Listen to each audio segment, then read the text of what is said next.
Hello friends, तो network issue की वजह से हमारी क्लास हो नहीं पाई थी। दोबारा से एक बार ट्राई कर रहे हैं। तो पहला जो हमारा क्वेश्चन है वो ये है कि करेक्ट बेसिसिटी क्या होगा। ठीक है, मीन्स आपको दे रखी है बेसिसिटी क्या होगा। तो याद रखेंगे जो एक्वस फेज में बेसिसिटी होता है, वेपर फेज तो होगा तो स्पेशल मेंशन आएगा। ठीक है ना। जैसे यहाँ पर कोई फेज मेंशन नहीं है तो इसका मतलब जो एमीन्स जो होंगी वो तो लिक्विड ही होती है ना। तो यानी कि वो एक्वस फेज की ही बात कर रहा है, वेपर फेज के लिए उसको अलग से बोलना पड़ेगा। ठीक है, तो एक्वस फेज में जो बेसिसिटी का ऑर्डर होता है सेकेंडरी मोर बेसिक होती है देन प्राइमरी देन टर्सरी। कब? जब उस एमीन में मिथाइल ग्रुप हो। लेकिन अगर उस एमीन में इथाइल ग्रुप होगा, मतलब बड़े ग्रुप होंगे लाइक C2H5 होगा, तो बेसिसिटी का ऑर्डर क्या होगा? इंडक्टिव इफेक्ट की वजह से टर्सरी से प्राइमरी पे डोमिनेट कर जाएगी। और इसमें यही दे रखे हैं, ये प्राइमरी है, ये सेकेंडरी है, और ये आपका अमोनिया है, और ये एरोमेटिक है। तो एरोमेटिक में दरअसल क्या होता है? एरोमेटिक में तो लोन पेयर क्या होता है? रेजोनेंस में चला जाता है, यहाँ चला जाएगा। तो इसलिए ये वाली तो बेसिक है नहीं। इससे ज़्यादा बेसिक तो अमोनिया होगी, और इससे ज़्यादा बेसिक होगी आपकी कौन सी? प्राइमरी होगी, C2H5NH2, क्योंकि इसमें एटलीस्ट एक ग्रुप है। ठीक है, और उससे ज़्यादा आपकी बेसिक कौन होगी? C2H5 whole twice NH, that is secondary होगी। ठीक है ना। और अगर यहाँ टर्सरी होती तो वो प्राइमरी से ज़्यादा स्टेबल बेसिक होती। एक क्वेश्चन ये हो गया। हम इस क्वेश्चन को डिस्कस कर रहे थे, ये पूरा हो नहीं पाया था। तो इसमें न्यूक्लियोफिलिसिटी के बारे में पूछा है। देखिए, न्यूक्लियोफिलिसिटी दो फैक्टर पे डिपेंड करती है। एक तो डिपेंड करती है इलेक्ट्रोनिगेटिविटी पर, एक किस पे डिपेंड करता है? इलेक्ट्रोनिगेटिविटी पर। ठीक है, और दूसरा डिपेंड करता है नंबर ऑफ लोन पेयर पर, नंबर ऑफ लोन पेयर पर। अब ये ही फैक्टर मैं आपको बता रहा था, उसके बेस पे मैंने आपका आंसर ये वाला सही बताया था, नंबर ऑफ लोन पेयर वाले पर। लेकिन ये काम कब कहाँ करता है ये समझिए आप। जब आपका जैसे PO4 3 नेगेटिव है, देन PO4 2 नेगेटिव है, ठीक है ना, PO4 1 नेगेटिव है, ये मैं कह देता हूँ H2 और H, इस तरह से। अब पूछा जाए इनमें मोर न्यूक्लियोफाइल कौन है, तो जिसके पास ज़्यादा लोन पेयर होंगे, इसके पास है तो ये अच्छा लोन पेयर है। ठीक है, सेम वो मॉलिक्यूल या आयन होने चाहिए।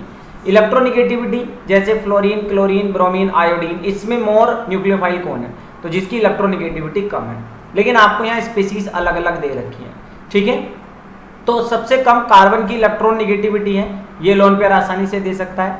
उससे थोड़ी सी ज़्यादा अमोनिया में नाइट्रोजन की है तो थोड़ा सा कम लोन पेयर दे पाएगा।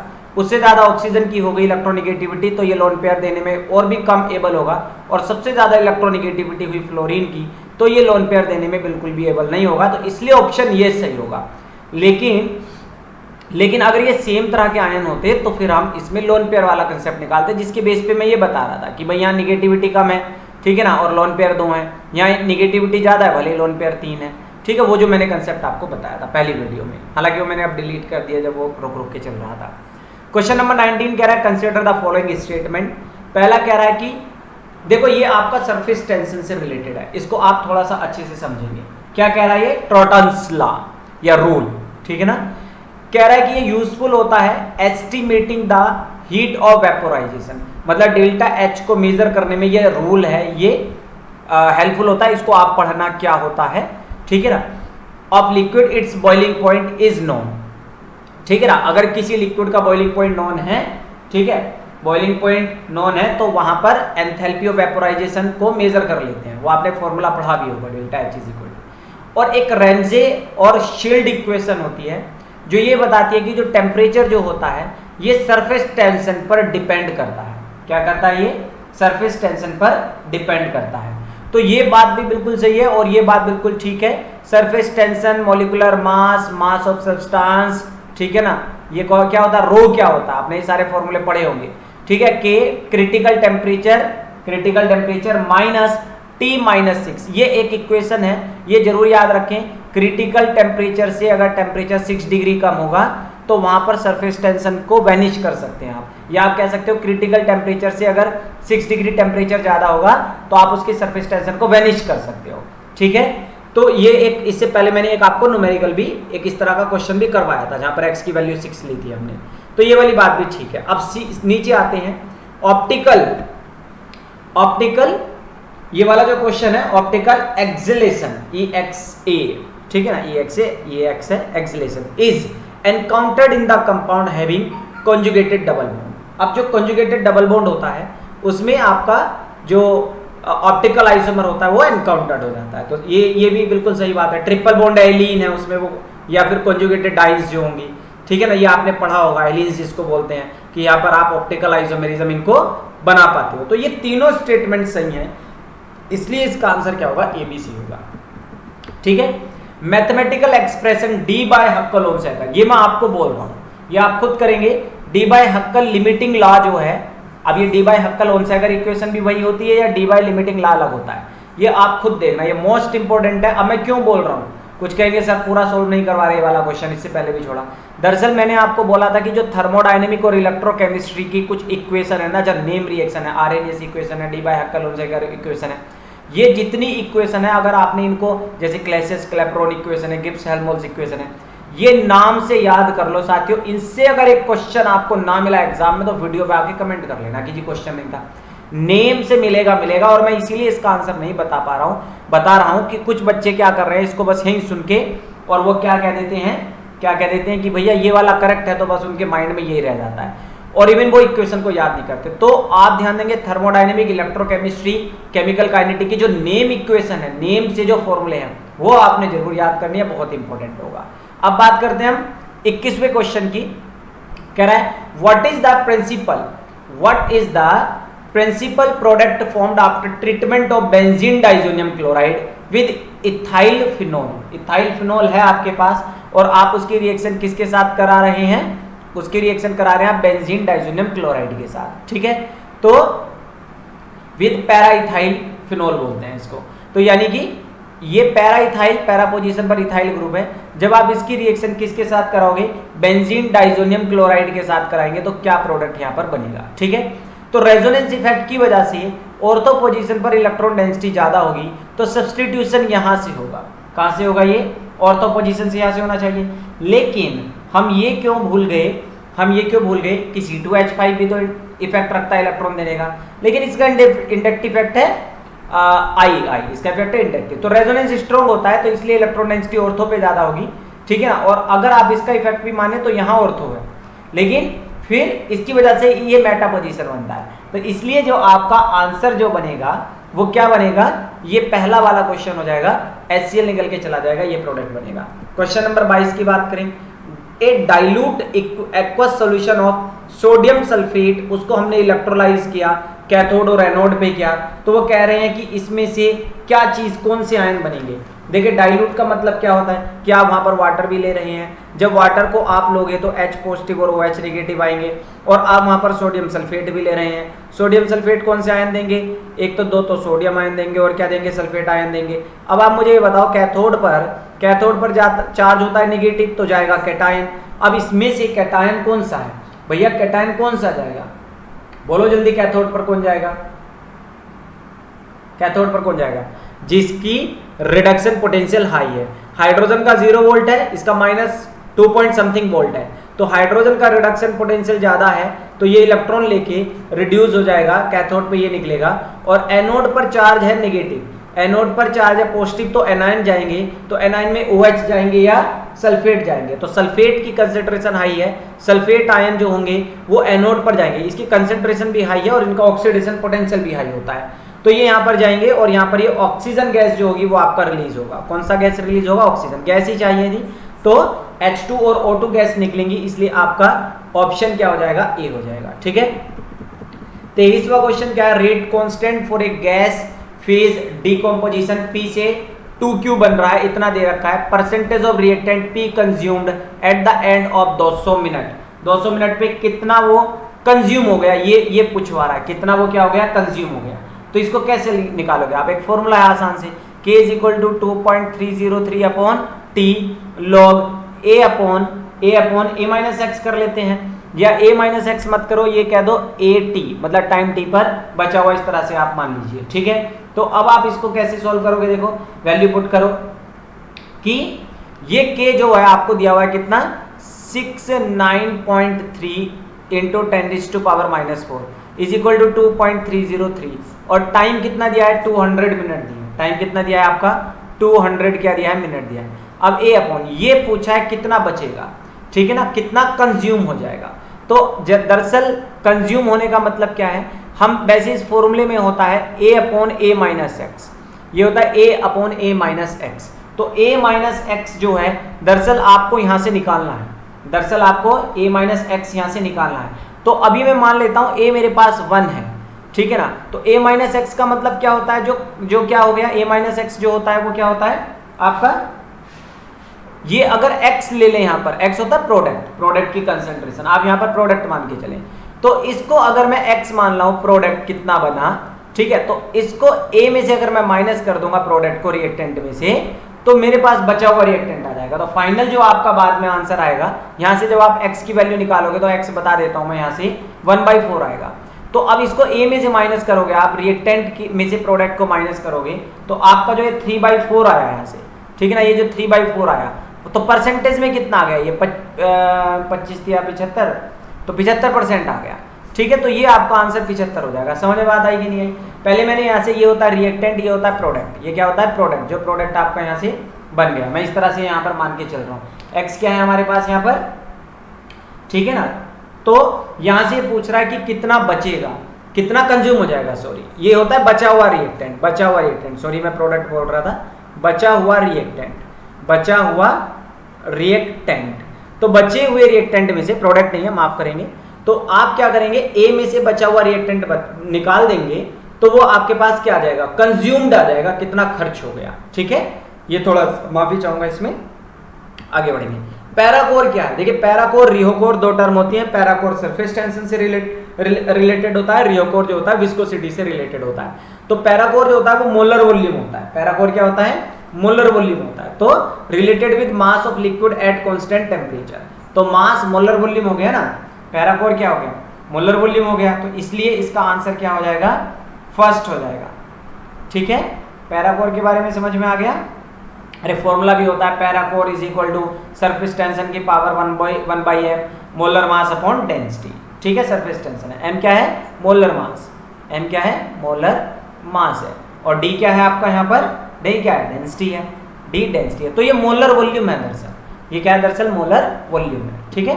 आगे बढ़ते हैं 25वें पर। अच्छा क्वेश्चन है, freezing point of water is 0 degree Celsius, कमाल हो गया, 0 डिग्री है, गर्मी में सुन के अच्छा लगा। At what temperature will molar solution of NaCl freezes if NaCl is taken to completely dissociate. अब वो कह रहा है कि इसमें temperature will molar solution of NaCl freezes if NaCl is taken to completely dissociate. अब यहाँ पर कंप्लीट डिसोसिएशन होगा किसका, NaCl का कंप्लीट डिसोसिएशन होगा, और वो ये पूछ रहे हैं कि ये किस टेम्परेचर पर इसका डिसोसिएशन हो जाएगा, या मोलर एलिवेशन कांस्टेंट क्या होगा। Eight what temperature will molar solution of NaCl फ्रीजेज will molar solution of NaCl freezes if NaCl is taken to completely dissociate। तो आप कैसे करोगे, देखिए इसमें सबसे पहले तो आप I निकालें, वेंटो फैक्टर I निकाल लें, अगर I नहीं निकालेंगे तो आपका कोई फॉर्मूला है नहीं। अब जब वो कंप्लीटली डिसोसिएट हो रहा है NaCl, तो ये तो दो तो क्या, एक तो क्या बनाएगा, सोडियम आयन बनाएगा, एक क्लोराइड आयन बनाएगा। तो यहाँ पर I की वैल्यू है, वेंटो फैक्टर की वैल्यू है 2, तो delta TB is equal to क्या होता है, I into KB into molality होता है, I इंटू KB इंटू क्या होता है, मोलैलिटी होता है, या डेल्टा TF क्या होता है, ठीक है, वो KF इंटू मोलैलिटी होता है। तो I की वैल्यू आपने निकाल ली है 2, KF आपको दे रखा है 1.86। अब यहाँ पर जो मोलैलिटी है, तो मोलैलिटी तो नहीं दी ना, तो मोलैलिटी कितनी लेके चलोगे, तो यहाँ पर ये 1 मोलल ही है, विल 1 मोलल सॉल्यूशन। जब 1m लिख दिया जाता है या खाली कुछ नहीं लिखा जाता, तो इसका मतलब क्या होता है, ये आपको क्या दे दिया है, मोलैलिटी यहाँ पर दे दी है आपको, ठीक है। तो ये जो आपके पास निकल के आया, यहां से क्या निकल के आ गया, ये आंसर बताओ, ये आपका आ गया, बोलो कितना आंसर आ गया,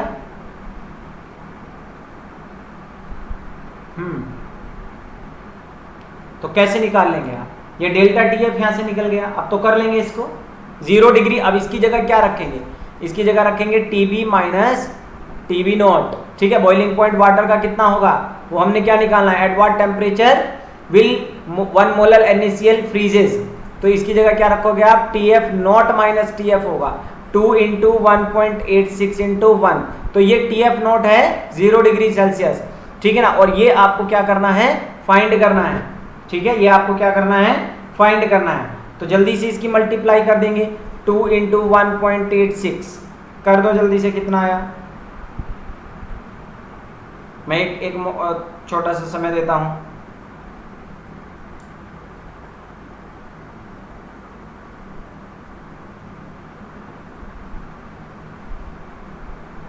हाँ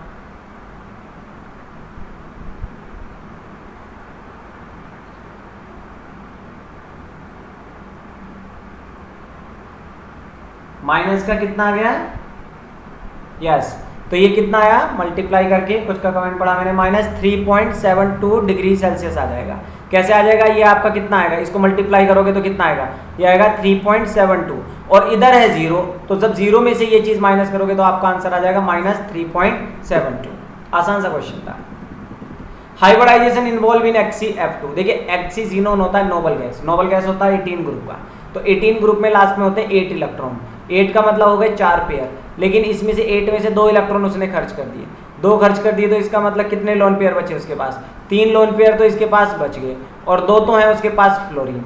हाइब्रिडाइजेशन पूछी है, तो इन लोन पेयर को आप सिग्मा बॉन्ड मान लो, और ये तो सिग्मा बॉन्ड है, तो एक सिग्मा बॉन्ड तो हुआ S का, और 3 हुए P के, ऑर्बिटल P में 3 ही होते हैं ना, sp3, और एक हो गया D का, तो हाइब्रिडाइजेशन क्या होगी, sp3d, एक S का, देखिए जितना सिग्मा बॉन्ड आते हैं, यहाँ पर आपके पास कितने आ गए, 5 आ गए, तो 5 में से एक S का ऑर्बिटल, 3 P के ऑर्बिटल, ठीक है ना, और बचा हुआ एक D का हो गया, हालांकि 5 होते हैं लेकिन बचे हमारे पास 5 में से एक है, तो sp3d हाइब्रिडाइजेशन यहाँ पर हो गई। ठीक है, आगे बढ़ते हैं। If A + B form P is represented in form of reaction, rate आपका दे रखा है, रेट दे रखा है K, A और B जो है ये है, वो कह रहा है reactant B is surplus, surplus का मतलब होता है ज्यादा, ज्यादा ले लिया आपने, एक्स्ट्रा ले लिया, तो जब ज्यादा हो जाता है, अगर B आप किस में ले लेंगे, एक्सिस में ले लेंगे, तो रेट आपका इस पे डिपेंड नहीं करेगा, रेट सिर्फ A पे डिपेंड करेगा, तो आपका जो ये होगा कौन से ऑर्डर होगा, फर्स्ट ऑर्डर होगा। ठीक है, जिगलर-नैटा कैटालिस्ट क्या होता है, AlC2H5 होल थ्राइस और TlCl4 को, और TlCl, अब ये क्या लिखा गया, TlCl4 को क्या बोलते हैं, जिगलर-नैटा कैटालिस्ट बोलते हैं। ठीक है, रेशियो पूछ रहा है T7/8 और T3/4 फर्स्ट ऑर्डर रिएक्शन के लिए क्या रेशियो होगा, तो देखिए बड़ा आसान होता है, तो K = 2.303/T log R0 यानी कि इनिशियल कंसेंट्रेशन अपॉन बचा हुआ, अभी मैंने पीछे बोला भी था, मैं इसको प्रोडक्ट बोल गया था, बचा हुआ। ठीक है, ये है। अब आप एक बात बताओ, ये T मैं इधर ले आता हूँ और इस T को क्या लेता हूँ 7/8, तो ये क्या बचा 2.303/K log, मान लेते हैं शुरू में मैं इसको कितना मान के चलूँ, मैं इसको A मान के चल रहा हूँ, तो जब 7/8 क्या हो गया, परसेंट पूरा हो गया, तो बचेगा कितना, 1/8 बचेगा कि नहीं बचेगा भाई, 7/8 हिस्सा अगर खर्च हो जाएगा तो 1/8 हिस्सा बचेगा कि नहीं बचेगा, तो वो हो गया ये। अब ऐसे ही वो कह रहा है T3/4 के लिए, T3/4 के लिए आप निकालिए 2.303/K log A, 3/4 कंप्लीट हो गया, अरे भाई 3/4 कंप्लीट हो गया, तो कितना हिस्सा बचा, 1/4 बचा कि नहीं बचा, तो आप इन दोनों का यहाँ पर क्या निकालेंगे, रेशियो निकालेंगे, तो जब आप इसको रेशियो निकालेंगे तो आपका आंसर 3/2 आएगा, आपका आंसर कितना आ जाएगा, 3:2 आ जाएगा। ठीक है, इनका रेशियो निकालने पर। क्लियर हो गई वाली बात। अब हम आगे बढ़ते हैं। Upon addition of silver nitrate solution, इसमें सिल्वर नाइट्रेट हमने डाला तो कितने % क्लोराइड आयन बाहर निकलेंगे। देखिए मैंने आपको वार्नर थ्योरी के बारे में बताया था, वार्नर थ्योरी के बारे में क्या बताया था मैंने, कि जो PtCl2 ज्यादा मोटा हो गया, PtCl2 और NH3 आपका ये है और 2 क्लोरीन बाहर है, ये प्राइमरी वैलेंसी पर है, और जब आप इसके अंदर सिल्वर नाइट्रेट डालेंगे तो ये क्या होंगे, दोनों क्लोरीन यहाँ से निकलकर आ जाएंगे, दोनों क्लोरीन क्या होंगे, यहाँ से निकलकर आ जाएंगे। ठीक है, तो आपका जो प्रोडक्ट यहाँ पर बनेगा वो 2Cl निकले, 2Cl निकले। टोटल Cl कितने थे ये बताओ, 2 अंदर है और 2 बाहर है, 4 में से सिर्फ 2 बाहर गए, यानी कि कितने % बाहर गए, 50% गए कि नहीं गए। ठीक है, अच्छा क्वेश्चन है, बायो वाले तो इसको कर ही देनी चाहिए। विटामिन B1 मैंने ऑप्शन नहीं लिखे, विटामिन B6, B2 और C, इनके इसमें क्या नेम जानना चाह रहा है वो, इनके नाम जानना चाह रहा है वो, केमिकल नेम। तो विटामिन B1 जो होता है उसको थायमिन बोलते हैं। देखिए इसको नोट कर लीजिए, दिस इज B1, इसको थायामीन बोलते हैं, THY या I, थायामीन बोलते हैं। और इसका दूसरा नेम एक और है, क्या नेम है इसका, यस एनुरिन बोलते हैं, ANNURIN, एनुरिन, ठीक है। विटामिन B2 को किस, विटामिन B6 को बोलते हैं पायरिडोक्सिन। ये अभी याद कर लेना, अभी जाके कहीं भी लिख लेना इसको, पायरिडोक्सिन या क्या बोलते हैं, एड्रमाइन, ADERMIN, ठीक है। विटामिन B2 इसको बोलते हैं आप लैक्टोफ्लेविन, क्या बोलते हैं इसको, लैक्टोफ्लेविन, ठीक है ना, लैक्टोफ्लेविन। Is it clear. और बचा विटामिन C, ये तो आपको पता होगा, एस्कॉर्बिक एसिड बोलते हैं इसको, क्या बोलते हैं, एस्कॉर्बिक एसिड बोलते हैं, ठीक है। अच्छा आप मुझे ये बताएंगे कि फैट सोलेबल विटामिन कौन सा है, फैट सोलेबल विटामिन, और वाटर सोलेबल विटामिन कौन से हैं, वाटर सोलेबल विटामिन कौन से हैं, ये आप मुझे इसमें से बताएंगे। उम्मीद आपकी